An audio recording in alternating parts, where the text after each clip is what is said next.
menolak dan akan melawan dakwaan tersebut. Memang seperti apa sih prosedur restorasi justice itu? Baik, terima kasih. Assalamualaikum warahmatullahi wabarakatuh. Selamat sore dan salam sejahtera untuk kita semua. Ini memang peristiwa ini bergulir terus ya, dari mulai yang jelas sampai nggak jelas sekali. Di dalam hal ini perlu saya sampaikan kepada seluruh media dari Indonesia, dan pernah saya sudah sampaikan. Ini kita berbicara tentang masalah komposisi kasus yang mana sudah final, sudah masuk ke sidang pengadilan. Namun kan belum ada keputusan resmi yang inkrah dari pengadilan. Kemarin kalau nggak salah pada saat sebelum memulai sidang, itu majelis hakim, ya, ketua majelis hakim Ibu Hakim gitu ya, menanyakan apakah masih mau untuk melakukan RG kan gitu. Ini kan ranahnya kan masih di JPU nih, walaupun sudah di persidangan, tapi kan belum ada keputusan. Kalau sudah di tangan hakim berbeda, itu sah-sah saja. Tentunya kalau seandainya pun ada RG, itu kan harus dikoordinasikan kepada pihak pelapor, khususnya Pak Jokowi. Apakah ada kesepakatan, persesuaian antara pemohon dengan pelapornya? Faktanya, ini faktanya, bahwa dari pihak FIFA setelah berkoordinasi dengan kuasa hukumnya menolak RG dan akan melakukan perlawanan hukum. Ya, berarti secara langsung atau tidak langsung, dakwaan yang disampaikan JPU, mereka harus siap hari Kamis ini, nggak salah, untuk memberikan tanggapan atau eksepsi tentang dakwaan yang diberikan JPU. Apakah ada yang bersesuaian, bertentangan, atau mungkin ada irisannya, nanti mereka yang akan mengulas ini untuk memberikan suatu eksepsinya. Nah, kita lihat aja, kalau saya selalu berbicara netral ya, kalau sudah masuk ke arena persidangan, kita harus berbicara dengan fakta persidangan. Jangan pakai ilmu katanya, ilmu fakta hukum. Berkali-kali saya katakan, pada saat inilah kedua belah pihak menunjukkan kepiawaiannya, baik pemohon atau pelapor ataupun terdakwa saat sekarang ini, kan gitu. Silakan tunjukkan bukti, fakta, realitas, saksi maupun bukti-bukti pendukung yang lain dari terdakwanya. Nanti tentunya kan saling counter nih. Nah, kalau seandainya pada saat tanggapan nanti ya, yang namanya majelis hakim mengatakan keputusan selanya masuk ke materi pokok perkara, berarti secara tidak langsung kita mulai masuk ke ajang pembuktian. Ajang pembuktian kedua belah pihak akan memberikan keterangan-keterangan, baik itu saksi yang lain, saksi ada chart mungkin juga saksi ahli atau bukti yang lain tadi yang saya katakan tadi. Nanti akan bermuara kalau seandainya ada pertentangan, tidak ada persesuaian pendapat, kan ada nanti pledoinya, ada replik, ada duplik. Kita lihat aja siapa yang dikuat menunjukkan kepiawaiannya tentang pokok permasalahan ini. Kalau saya katakan kepiawaiannya, tentu berakidah hukum. Kepiawaiannya karena kita jago ngomong, tapi harus berdasarkan fakta, realita. Gitu loh kira-kira ya. Nah, kalau untuk sidangnya atau bahkan bertahun-tahun untuk ya, tentu kan akan dieliminir ya. Kalau bukti itu walaupun berapa berkas pembuktian daripada penyidik itu kan akan dieliminir, mana yang substantif, kemudian mana yang mengikat dalam satu produk. Umpamanya ada beberapa saksi mengarah cuma satu produk, ya akan dieliminir. Gak mungkin seluruhnya akan dikupas semua, tentu ada dipilah-pilah ya. Itu kan majelis hakim akan melihat durasi waktunya. Betul. Kita tinggal kasih kesempatan kepada majelis hakim. Sekarang kan majelis hakim sebagai wasit, penentu, sedangkan JPU pendakwa, sedangkan ini terdakwa yang didampingi oleh para kuasa hukumnya. Cuma perlu saya ingatkan pada kita semua, yang namanya penguasa pemegang palu itu adalah hakim. Jadi tidak ada satu orang pun, mau kuasa hukum siapapun, yang bisa mendominasi apa yang merupakan keputusan hakim. Contoh minta kami akan tidak memberikan segala macam kalau tidak diberikan berkas-berkas segala macam kan gitu. Hakim menuntut 1 minggu ke depan kita sidang. Karena itu keputusan palu tangan hakim, bukan di tangan kuasa hukum atau siapapun itu. Mari sama-sama kita hormati hukum, termasuk audiens yang memenuhi ruangan sidang. Jangan membuat gaduh, jangan membuat persidangan itu jadi ricuh atau tidak berjalan sesuai dengan mekanisme yang sesungguhnya atau biasanya. Berikan kesempatan kepada fakta persidangan untuk berbicara. Gitu kira-kira ya. Oke, Pak Jenderal, terkait apa yang bikin optimis seorang FIFA nggak mau menerima tawaran RJ itu artinya seperti apa? Apakah ada sedikit kearoganan menurut Irjen sendiri ya? Menurut seperti apa? Karena dia bersikeras ingin tetap berjuang itu membuktikan ijazah itu. Saya kan nggak mau memposisikan orang mau dia arogan, mau apa. Itu menurut dia benar ya silakan saja kan gitu. Tapi berkali-kali saya sampaikan kepada media, ya Pak Jokowi ini kan 5 kali pemenang kontestan. Nah, rakyat Indonesia kan sudah cerdas. Masa iya sih 5 kali pemenang kontestan dia menggunakan ijazah palsu? Alangkah tololnya bangsa Indonesia ini. Alangkah gobloknya para peserta daripada kontestan ini, baik wali kota, gubernur maupun presiden. Sampai 2 kali loh. Katakan jebol di perhelatan pertama presiden, masa untuk yang kedua kali nggak dicermati ada kelemahan-kelemahan administrasi ataupun kelemahan-kelemahan langkah-langkah yang dilakukan oleh Pak Jokowi pada saat jadi presiden, pada saat dia melaksanakan tugas pemerintahannya. Faktanya lewat kok, rakyat memilih, terus mau gimana lagi? Yang paling penting ya, bahwa UGM, Civitas Akademika yang mengeluarkan ijazah menyatakan bahwa dia adalah mahasiswa UGM, ada sertifikatnya, di mana dia KKN dan lain sebagainya sudah sampaikan, bahkan pembandingnya nanti ada beberapa biji nanti. Ya. Saya tidak pada posisi untuk menentukan bahwa ini asli atau tidak, walaupun in mind saya mengatakan itu asli, tapi nanti akan diputuskan di fakta persidangan oleh hakim. Jadi supaya jangan kita salah mempersepsikan posisi kasus ini ya, atau persidangan ini. Yang dibicarakan di sini adalah pencemaran nama baik, bukan ijazah palsu. Jangan salah. Ada orang ini sidang pengadilan ijazah palsu, salah besar. Kan yang melaporkan siapa? Yang melaporkan kan Pak Jokowi. Nah, Pak Jokowi melaporkan bahwa saya difitnah, dicemarkan, baik itu melalui voice, melalui IT dan lain sebagainya, bahwa ijazah saya palsu. Saya tidak terima, saya merasa dicemarkan. Makanya dibuatlah laporan polisi pengaduan. Nah, nanti untuk membuktikan ini, nanti majelis hakim akan muncul mempertanyakan, dan saya berharap dengan sangat sesuai dengan apa dikatakan oleh kuasa hukumnya, kepada yang terhormat Pak Jokowi hadir di persidangan untuk membuktikan itu. Ini loh ijazah saya, S1 saya ini, bahkan dikatakan saya akan tunjukkan dari SD sampai S1 gitu. Menurut saya nggak perlu terpancing. Kita kan mempersoalkan masalah S1-nya. Masa sih dari mulai SD sampai S1 itu ditenggarai palsu? Alangkah bodohnya, mohon maaf yang terhormat Pak Jokowi, berarti dia ini dong ilegal semua dong. Ironisnya ilegal kok bisa jadi presiden 2 kali.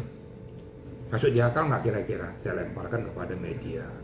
Namun karena kita negara hukum, nah silakan nanti kita cermati aja. Kita ikut aja bergulirnya persidangan ini. Nanti sampai di titik akhir, pada saat kesimpulannya hakim mengambil suatu langkah keputusan demi keadilan berdasarkan ketuhanan yang Maha Esa. Mari sama-sama kita hormati. Jangan lagi membuat persepsi-persepsi yang macam-macam. Nah, kalau pihak nanti yang menjadi pokok masalah mempersoalkan ini, silakan banding. Mungkin terdakwanya banding atau JPU yang banding. Kan tinggal salah satu aja. Kalau enggak, ya naik kasasi. Kalau enggak, ya minta PK. Kalau enggak, minta gerasi dari presiden. Lo nggak percaya lagi dengan keputusan itu? Kan ada gerasi, abolisi, amnesti. Kalau seandainya ini juga nggak percaya, kita minta sama Tuhan aja lah. Mau sama siapa lagi kan? Nggak tahu lagi kita. Masa kita minta sama Presiden Donald Trump atau Amnesty Internasional, kan nggak mungkin.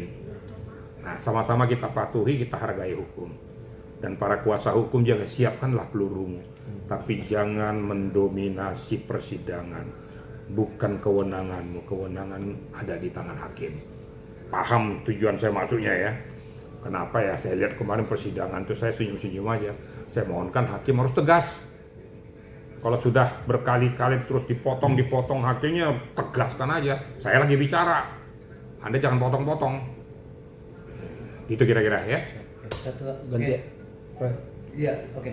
Lanjut Pro ya. Adalah apabila Pak Jokowi ini hadir hanya lewat Zoom ya. Makanya kan tapi kan dibalas oleh pihak pengacara Jokowi pasti hadir. Nah, mungkin di situ Prosedur CS ada melihat celah untuk menguliti ijazah gitu. Nah, mungkin nggak akan dibahas terkait ijazah itu nanti saat pengadilan saat Pak Jokowi datang. Begini ya, kalau di ketentuan undang-undang itu kan sudah ada kepleset juga pengacaranya ngomong hebat tuh Aiman, hebat juga dia di rakyat bersuara kan. Ya menurut saya harus hadir di persidangan lah, jangan menurut Bapak, menurut undang-undang gimana Pak? Kan kata Pak Aiman nih, ya kalau menurut undang-undang sih bisa aja melalui Zoom, nanti ada ketentuannya, kan dia terjebak dia kan.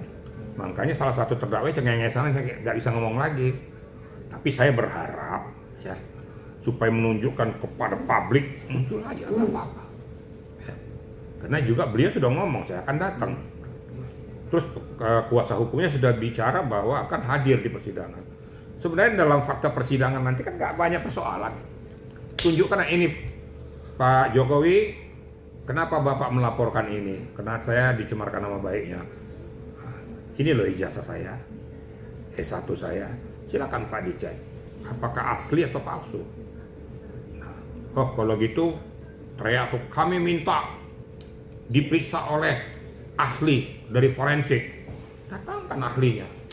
Kalau namanya kriteria hukum tidak ada ahli ataupun lapor yang lain, selalu lapor Mabes Polri atau laprim Mabes Polri, karena itu yang disahkan oleh undang-undang. Bahkan diminta dari salah satu instansi juga, kalau nggak salah dari angkatan juga tuh, kami tidak sanggup. Diminta investasi, kami nggak sanggup karena tidak memiliki kelengkapan tentang masalah laboratorium forensik. Oh jangan paksa lagi kalau sudah katakan. Nah bila penting, ya itu tadi saksi dari UGM itu yang pemberi mandat kepada Pak Jokowi sebagai pemegang hak yang sah. Dia kan dimunculkan sebagai ahli. Lah kalau yang lain-lain kalau nggak ngerti hanya fotokopi ditunjukkan jadi ahli, itu ahli oncom namanya. Kalau memang begitu mana membuktikan bahwa ini palsu, pasti ada pembandingnya. Ada tuh orang yang ngomong jangan dibanding-banding no. Kata lu, yo apa sih? Ada tuh yang ngomong tuh polisi lagi sial banget loh. Kok nggak ngerti hukum gitu loh. Saya nggak sebut siapa namanya lah gitu kan. Tapi Anda sudah tahu kemana larinya saya ngomong. Memalukan institusi. Bok ngomong tuh dipikir dulu. Saya sudah menguasai nggak akidah hukum dan undang-undang. Jangan langsung jeplak gitu loh. Jeplak salah lagi. Udah kencep salah gitu kan. Nah, kalau seandainya membandingkan contoh uang. Ini kan milik publik nih. Kalau yang namanya ijazah adalah milik daripada seseorang yang tidak bisa dipublikasikan seenak-enaknya. Saya milik pribadi, silent keep saya kok. Kecuali kalau saya mau melamar pekerjaan, saya bawakan aslinya atau diminta legalisir, diminta dari perguruan tinggi yang mengeluarkan. Nah, kalau seandainya mau perlu dibandingkan itu mata uang contoh. Ini mata uang asli, ini palsu, kan sering itu. Nah, ini loh yang asli. Kamu pemilik yang palsu, kan gitu. Ditunjukin lah ada buratannya, ada ininya, ada benangnya segala macam. Ternyata ini enggak. Yang ini agak kasar, ini halus. Tapi kalau ijazahnya Pak Jokowi, mau dibandingkan mana? Dia memang ada 10 ijazah. Kan enggak ada. Kalau sudah UGM mengatakan itu asli, mau apa lagi? Kok siapa lagi yang mau ribut? Nanti lama-lama diminta nanti ijazah dia pernah ngaji nggak gitu kan? Repot kan kita. Nah, kenapa? Karena ada muatan-muatan tertentu. Sudah tidak berpikir jernih lagi, rasional lagi dengan menggunakan kadar ilmunya. Tapi namun demikian, ayo sama-sama kita ikuti persidangan. Nanti biarlah hakim yang menentukan kemana larinya keputusan ini. Apakah ini vonis atau frispat? Kalau saya sudah bisa membaca, ya, saya bisa membaca karena saya sudah sering di persidangan, saya mengikuti persidangan, saya pernah menyidik, saya tahu nih arahnya kemana. Tapi kan nggak boleh saya mendahului hakim. Termasuk pra-peradilan itu.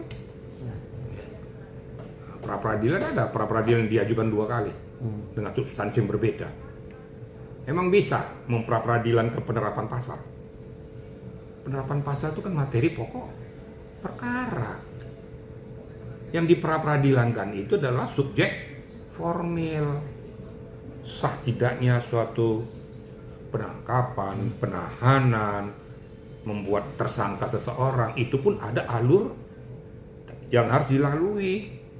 Maka dikatakan keputusan MK 21 12 Romawi 2014 mengatakan, contoh, penetapan tersangka adalah merupakan tahap akhir dari suatu penyidikan.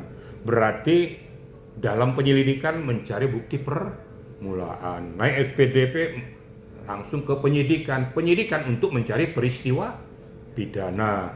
Kalau sudah dapat peristiwa pidananya untuk mencari siapa tersangkanya. Ya ini mekanisme yang dilalui, dikuatkan oleh keputusan MK itu. Nah itulah subjek formil. Penggeledahan juga itu, apakah penggeledahan ini sah, apakah sudah ada surat izin dari pengadilan untuk melakukan penggeledahan atau penyitaan, atau penangkapan, sudah ada surat perintah penangkapan berdasarkan bukti permulaan yang cukup sehingga seseorang itu bisa ditangkap, kecuali ya, penggeledahan penangkapan itu tidak memerlukan surat perintah terlebih dahulu. Kalau ini tertangkap tangan, baru nanti surat perintahnya menyusul. Karena kan nggak mungkin balik kantor dulu kan, ngambil surat perintah penangkap, dia kabur orangnya.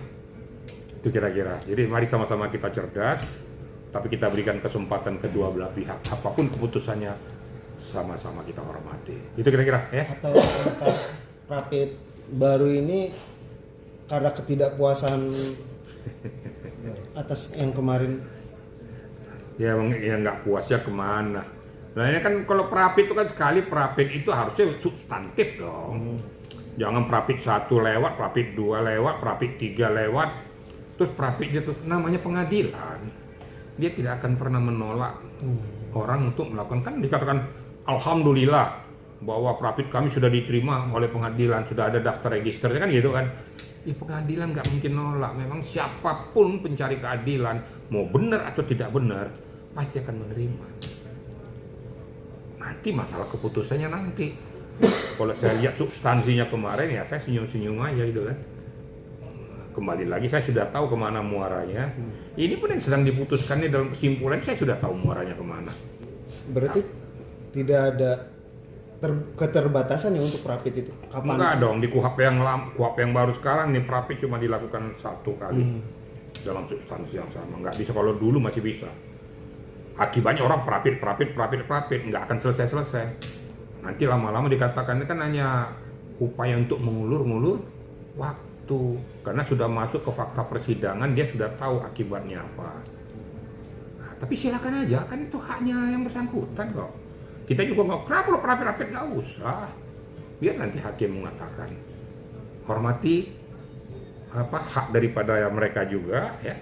Para tersangka, hormati juga fakta persidangan, hormati juga keputusan daripada hakim. Oke? Saya itu aja ya.